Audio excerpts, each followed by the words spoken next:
Jealous గుర్తు పెట్టుకున్నాను. ఇప్పుడు జెలస్ విషయానికి వస్తే సరే, రామ్ చరణ్ తేజ వాళ్ళ ఫ్యామిలీ ఎన్టీఆర్ని పొగడలేదు అనుకున్నాము, ఆయన సంగతి వదిలేదు. సరే, ఇప్పుడు రామ్ చరణ్ తేజని ఎవరు పొగిలేడు?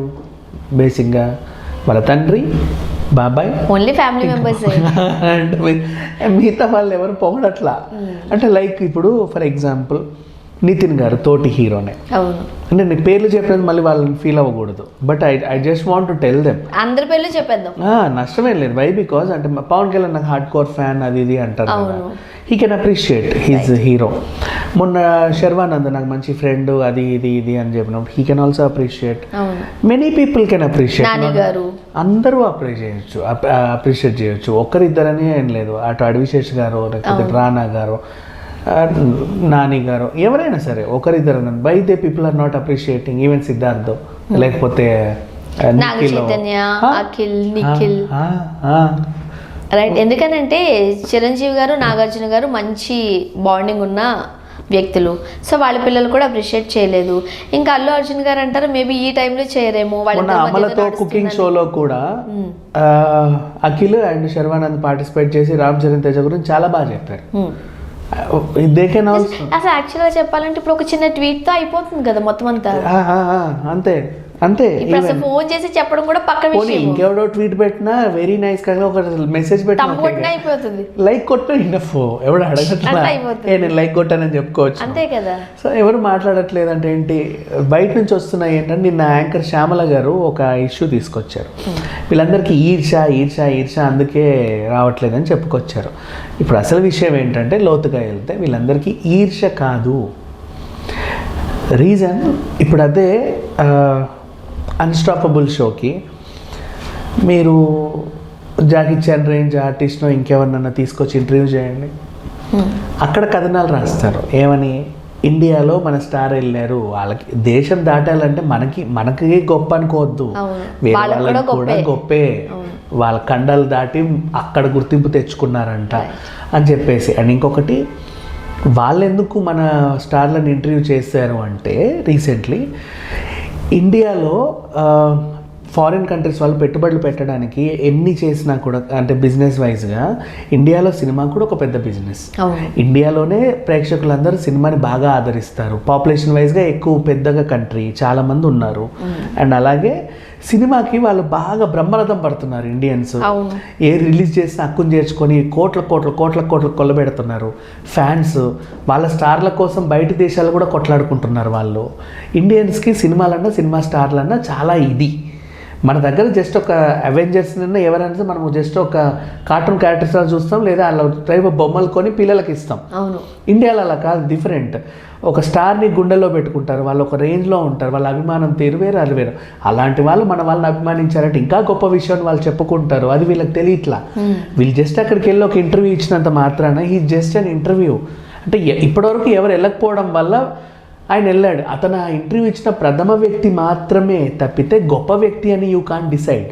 Right, you understand? ప్రథమ వ్యక్తి వేరు, ప్రథమలో గొప్ప వ్యక్తి వేరు. నెక్స్ట్ ఇప్పుడు అదే హలో అమెరికా వాళ్ళు, గుడ్ మార్నింగ్ అమెరికా వాళ్ళు మన కార్తికేయ సినిమాతో వచ్చిన నిఖిల్ని కూడా ఇంటర్వ్యూ చేయొచ్చు. లైగర్తో వెళ్ళిన పాపం విజయ్ దేవరకొండని ఇంటర్వ్యూ చేయొచ్చు. ఇంకా చెప్పాలంటే హాలీవుడ్లో ఆల్రెడీ పరిచయాలు ఉన్నటువంటి మంచు లక్ష్మిని కూడా ఇంటర్వ్యూ చేయొచ్చు. ఆల్రెడీ అక్కడ కిస్ సినిమా తీసిన మన అడివిశేష్ని ఇంటర్వ్యూ చేయొచ్చు. They have given some interviews there also. అప్పటి రోజుల్లో నిజంగా ఇచ్చారు కూడా వాళ్ళు. అవేవి ఎక్కువ వైరల్ అవ్వాలి, మీరు ఇంటర్నెట్లో కొడితే తెలుస్తుంది. ఒక షో అన్స్టాపబుల్ లాగా అది ఒక షో బాగా పాపులర్, ఎప్పటి నుంచో పాపులర్, అది పెద్ద షో. లైక్ ఇప్పుడు ఓప్రా విన్ఫ్రే ఒక మంచి వ్యాఖ్యాత, అక్కడ చాలా పెద్ద ఆవిడ, అంటే ఈవెన్ గుర్తింపున్న మహిళ. అలా ఒక టాక్ షోకి మంచి గుర్తింపు వచ్చింది. చాలా కాలం తర్వాత ఇండియాలో ఒక టాక్ షోకి మళ్ళీ బాలయ్య ద్వారా అంత గుర్తింపు వచ్చింది. అంతే, ఒక టాక్ షో, ఒక ఇంటర్వ్యూకి he just attended as a contestant, that's all. అదంతే. దానికి మించి మనం అప్రిషియేట్ చేయడానికి అందులో ఏముందని వీళ్ళందరూ అనుకున్నారు. నెంబర్ 1.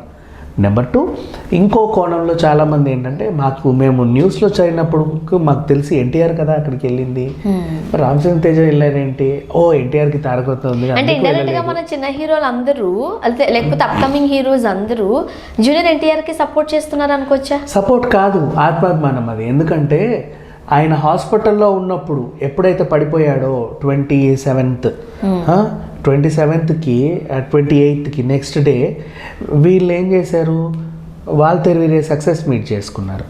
అవును అవునా, అప్పుడు వాళ్ళు అలా చేసుకున్నారు. నెక్స్ట్ ఇదేంటి, అది సక్సెస్ మీటే అంటే ఇంపార్టెంట్ కాదు, అవును అంటే ప్రీ రిలీజ్ ఈవెంట్ అయినా ఇంపార్టెంట్ అవును. అవునా. ప్రీ రిలీజ్కి వాళ్ళకి ఉపయోగపడే సాంగ్స్ని కూడా వాళ్ళు రిలీజ్ చేయకుండా ఆపుకున్నారు. ఈవెన్ ఏజెంట్ రిలీజ్ డేట్ ప్రకటించబోయే అఖిల్ కూడా ఏజెంట్ రిలీజ్ డేట్ నేను ఇప్పుడు ప్రకటించట్లేదు, మేము తర్వాత ప్రకటిస్తాం, ప్రజెంట్ తారకరత్న కోలుకోవాలన్నాడు. ఇంతమంది ఇన్ని చేశారు, అర్థమైందా? చాలా మంది చాలా చేశారు. అక్కడ CCL క్రికెట్ ఆడే వాళ్ళు కూడా వాళ్ళు చాలా ఇబ్బందిగా ఆడారు. ఫైనల్ మ్యాచ్ ఖచ్చితంగా ఆడాలి కాబట్టి ఆడారు.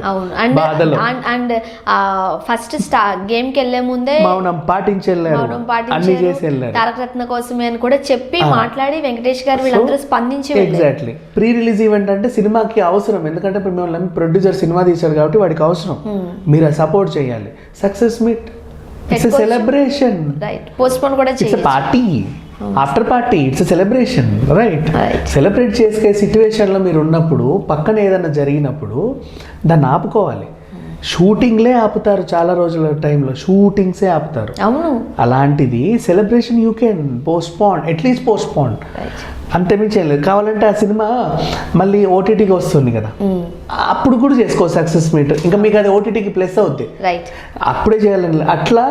అండ్ ఇప్పుడు కూడా తారకరత్న చనిపోయిన తర్వాత అక్కడ ఉన్నప్పుడు వీళ్ళు సెలబ్రేట్ చేసుకున్నారు. చనిపోయిన తర్వాత ఎన్టీఆర్ రాలేని పొజిషన్లో ఉంటే వీళ్ళు అక్కడికి వెళ్ళి ఇంటర్వ్యూలు ఇచ్చుకుంటూ గెంతుతున్నారు. యాక్చువల్గా అవార్డ్స్ తీసుకోవచ్చు, ఇంటర్వ్యూస్ ఇచ్చుకోవచ్చు, అన్నీ చేసుకోవచ్చు. బట్ ఒక్క మాట జూనియర్ ఎన్టీఆర్ గారు ప్రస్తావన తీసుకొస్తే ఇవన్నీ ఆ అబ్బాయి ఎక్కడో మూలకు చెప్పాడులే, అంటే మరీ ఎందుకులే అని చెప్పి ఎక్కడో మూలకు అలా పడేశాడు. బట్ ఆ ఇంటర్వ్యూలో ఎక్కడ చెప్పాడు లేదు మనకు తెలియదు, ఆ గ్లిమ్స్ వస్తే కానీ తెలుస్తుంది. వీళ్ళు అప్రిషియేట్ చేసేటప్పుడు చెప్పొచ్చు కదా, చెప్పచ్చు. ఇద్దరు నాకు పిల్లలు లాంటి వాళ్ళే అన్నట్టు మాట్లాడుకుంటారు. మీరు అబ్జర్వ్ చేస్తారా, ఇప్పుడు గెటప్ శ్రీను లేకపోతే కొంతమంది జబర్దస్త్ ఆర్టిస్ట్ హైపర్ వీళ్ళందరూ చిరంజీవి గారితో చాలా సన్నిహితంగా ఉన్నట్టు చెప్తారు. సో వాళ్ళు కూడా కంగ్రాట్స్ అన్న అంటే అయిపోతుంది. ఎప్పుడన్నా ఎవరన్నా రోజా లాంటి వాళ్ళు వీళ్ళు ఎవరన్నా అన్నప్పుడు వెంటనే నేనున్నానని వస్తారు కదా. ఇప్పుడు కంగ్రాచులేట్ చేయడానికి రామ్ చరణ్ గారిని కూడా వీళ్ళు ఎవరు కంగ్రాట్ చేయలేదు. అండ్ వాళ్ళు జూనియర్ ఎన్టీఆర్ వాళ్ళు కూడా జూనియర్ ఎన్టీఆర్ గారి పేరు తీసుకురావట్లేదు. జలసేనేమో అంతే, మేబీ అయి ఉండొచ్చు. అంటే కర్మ ఇస్ బ్యాక్ లాగా ఇప్పుడు వీళ్ళు ఎన్టీఆర్ పేరు తీసుకోలేనందుకు వీళ్ళకి అది అటు వచ్చింది, రైట్. అంతే, అలాగే అనుకోవాలి. తప్పదేమో. Thank you so much.